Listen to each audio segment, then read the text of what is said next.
നമസ്കാരം.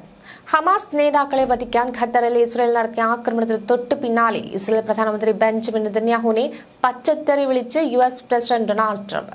ഇസ്രായേലിലെ ഖത്തർ ആക്രമണത്തോട് എങ്ങനെ പ്രതികരിക്കണമെന്നറിയാൻ സ്റ്റേറ്റ് സെക്രട്ടറി മാർക്കോ റൂബിയോ ഉൾപ്പെടെയുള്ള മുതിർന്ന ഉദ്യോഗസ്ഥരുമായി ചർച്ച ചെയ്യുമ്പോഴാണ് ഇത്തരത്തിൽ ട്രംപിന്റെ ഈ പരാമർശം വന്നതെന്നാണ് the Wall Street Journal report ചെയ്യുന്നത്. അയാളെന്ത് മറ്റേ പണിയാണ് കാണിച്ചതെന്ന് രോഷാകുലനായി ട്രംപ് യോഗത്തിൽ പ്രതികരിച്ചു. Iran, Lebanon, Syria, Yemen, Qatar എന്നിവിടങ്ങളിൽ ഇസ്രായേൽ നടത്തുന്ന സൈനിക നീക്കങ്ങളിൽ ട്രംപിന്റെ ക്ഷമ നശിക്കുന്നതായാണ് റിപ്പോർട്ടുകൾ നൽകുന്ന സൂചന. നെതന്യാഹുവിനോട് ട്രംപിന് അതൃപ്തിയുണ്ടെങ്കിലും പരസ്യമായി അകലം പാലിക്കാൻ സാധ്യതയില്ലെന്നും റിപ്പോർട്ടിൽ പറയുന്നു. അമേരിക്കയുടെ പ്രഖ്യാപിത ലക്ഷ്യങ്ങൾക്ക് വിരുദ്ധമാണെന്ന് തോന്നുമ്പോൾ പോലും നെതന്യാഹുവിന്റെ തീരുമാനങ്ങളെ പൊതുവെ ട്രംപ് അംഗീകരിക്കുന്നുമുണ്ട്. ഗാസയിലെ ആക്രമണം അവസാനിപ്പിക്കാൻ ഇസ്രായേൽ മേൽ സമ്മർദ്ദം ചെലുത്താൻ ട്രംപ് തയ്യാറായിട്ടുമില്ല.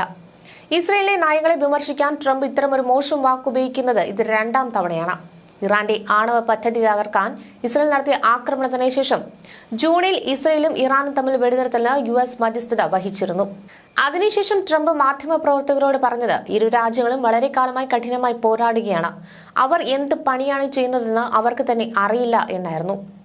ട്രംപ് തന്നെ മുന്നോട്ട് വെച്ച സമാധാന നിർദ്ദേശം ചർച്ച ചെയ്യാൻ ദോഹയിൽ ഒത്തുകൂടിയ ഹമാസിന്റെ രാഷ്ട്രീയ നേതൃത്വത്തെ ലക്ഷ്യമിട്ട് സെപ്റ്റംബർ 11 ഖത്തറിൽ ഇസ്രായേൽ നടത്തിയ വ്യോമാക്രമണം ഉണ്ടായത്.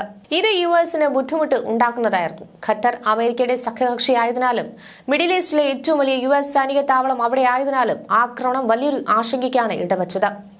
ആക്രമണത്തിൽ US അതൃപ്തി രേഖപ്പെടുത്തിയിരുന്നു. ട്രംപ് രോഷാകുലനായി നെതന്യാഹുവുമായി ഫോൺ സംഭാഷണം നടത്തിയെന്നും ആക്രമണത്തെക്കുറിച്ച് US മുൻകൂട്ടി അറിയിക്കാത്തതിലുള്ള നിരാശ പ്രകടിപ്പിച്ചുവെന്നും ഖത്തറിനെ ആക്രമിക്കാനുള്ള തീരുമാനം വിവേകപൂർണമായിരുന്നില്ല എന്ന് പറഞ്ഞതായും മുതിർന്ന US ഉദ്യോഗസ്ഥർ വാൾ സ്ട്രീറ്റ് ജേണലിനോട് പ്രതികരിച്ചിരുന്നു.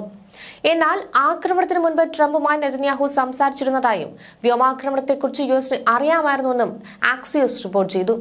മിസൈലുകൾ തൊടുത്തുവിട്ടതിനു ശേഷം മാത്രമാണ് തങ്ങളെ അറിയിച്ചതെന്നും ആക്രമണത്തെ എതിർക്കാൻ ട്രംപിന് അവസരം ലഭിച്ചില്ലെന്നുമാണ് വൈറ്റ് ഹൌസ് അവകാശപ്പെട്ടത്.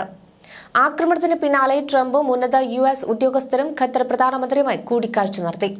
ഈ കൂടിക്കാഴ്ചയിൽ ഇസ്രായേൽ ഇനി ഖത്തറിന്റെ മണ്ണിൽ ആക്രമണം നടത്തില്ലെന്ന് ഉറപ്പ് നൽകുകയായിരുന്നു. ഖത്തർ തലസ്ഥാനമായി ദോഹയിൽ ഇസ്രായേൽ നടത്തിയ വ്യോമാക്രമണം അമേരിക്ക ഇസ്രായേൽ ബന്ധത്തിൽ വലിയ മാറ്റങ്ങൾക്കാണ് വഴിതെളിച്ചിരിക്കുന്നത്. അമേരിക്കയുടെ ഏറ്റവും വലിയ സൈനിക താവളമായ അൽ ഉദൈദ് എയർബേസ് ദോഹയിലാണ് സ്ഥിതി ചെയ്യുന്നത്. ഈ സൈനിക താവളത്തോട് അടുത്ത പ്രദേശങ്ങളാണ് ആക്രമണം നടന്നത്. പതിറ്റാണ്ടുകളായി പശ്ചിമേഷ്യയിൽ സമാധാനം നിലനിർത്തുന്നതിൽ പ്രധാന പങ്ക് വഹിക്കുന്ന രാജ്യമായാണ് അമേരിക്ക അറിയപ്പെടുന്നത്.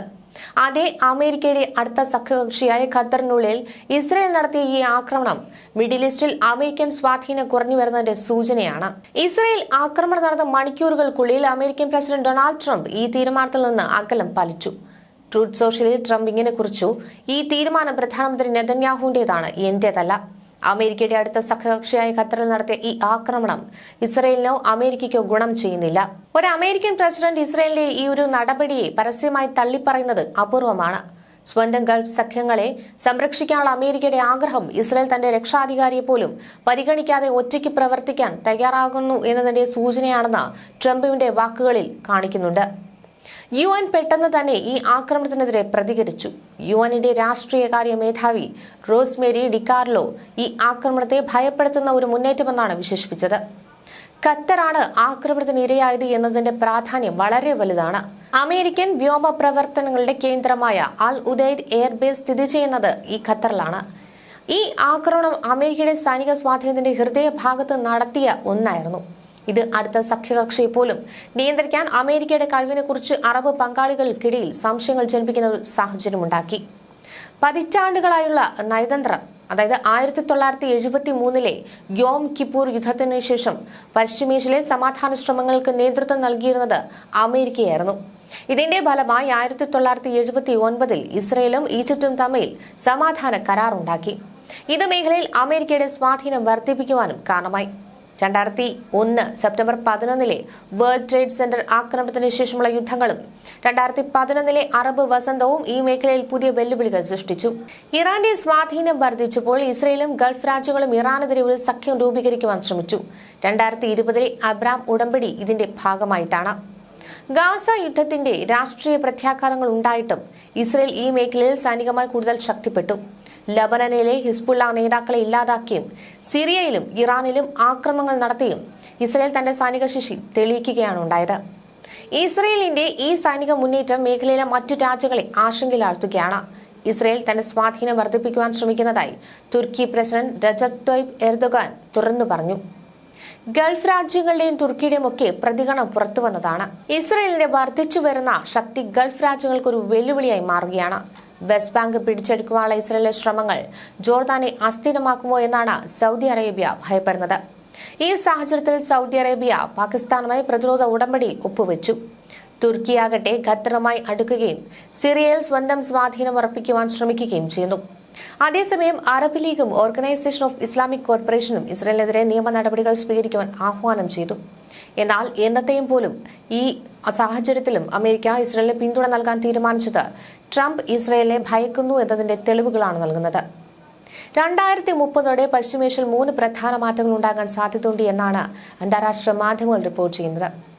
പ്രാദേശിക മൾട്ടിപോളാരിറ്റി. ഗൾഫ് രാജ്യങ്ങളും തുർക്കിയും സ്വന്തമായി സുരക്ഷാ സംവിധാനങ്ങൾ നിർമ്മിക്കാൻ ശ്രമിക്കും. ഇത് അമേരിക്കയുടെ സ്വാധീനം കുറയ്ക്കും. അമേരിക്ക വീണ്ടും ഇടപെടാൻ സാധ്യതയുണ്ട്. അമേരിക്ക ഇസ്രയേലിനുള്ള സൈനിക സഹായത്തിൽ നിയന്ത്രണങ്ങൾ ഏർപ്പെടുത്തുകയും ഗൾഫ് രാജ്യങ്ങളുമായുള്ള ബന്ധം ശക്തിപ്പെടുത്തുവാൻ ശ്രമിക്കുകയും ചെയ്യാം. എന്നാൽ ഇതിന് വലിയ രാഷ്ട്രീയ മാറ്റങ്ങൾ ആവശ്യമാണ്. കൂടാതെ ഇസ്രയേൽ, സൗദി അറേബ്യ, തുർക്കി എന്നിവയ്ക്ക് സൈനികമായി ആധിപത്യമുള്ള ഒരു പുതിയ സഖ്യം രൂപപ്പെടാം. പക്ഷേ അത് റഷ്യ, ചൈന തുടങ്ങിയ ബാഹ്യശക്തികൾക്ക് ഈ മേഖലയിൽ ഇടപെടാൻ അവസരം നൽകും. ദോഹയിലെ ആക്രമണം ഒരു കാര്യം വ്യക്തമാക്കുകയാണ്. പശ്ചിമേഷ്യയിലെ കാര്യങ്ങൾ ഇനി അമേരിക്കയിലല്ല, മറിച്ച് മിഡിൽ ഈസ്റ്റ് രാജ്യങ്ങളിലെ തലസ്ഥാനങ്ങളിലാണ് തീരുമാനിക്കപ്പെടുക. ആഗോള ശക്തികളെക്കാൾ പ്രാദേശിക ശക്തികളാൽ നിർവചിക്കപ്പെടാത്ത ഒരു ലോകക്രമത്തിലേക്കാണ് ഇപ്പോൾ നീങ്ങിക്കൊണ്ടിരിക്കുന്നത് കാര്യങ്ങൾ. അമേരിക്കയുടെ ഏകധ്രുവ ഭരണം അവസാനിച്ചു. ഇനി വരാനിരിക്കുന്ന കാലം പ്രാദേശിക ശക്തികളുടെ സഖ്യങ്ങളാകും, അവരുടെ പോരാട്ടങ്ങളുമായിരിക്കും.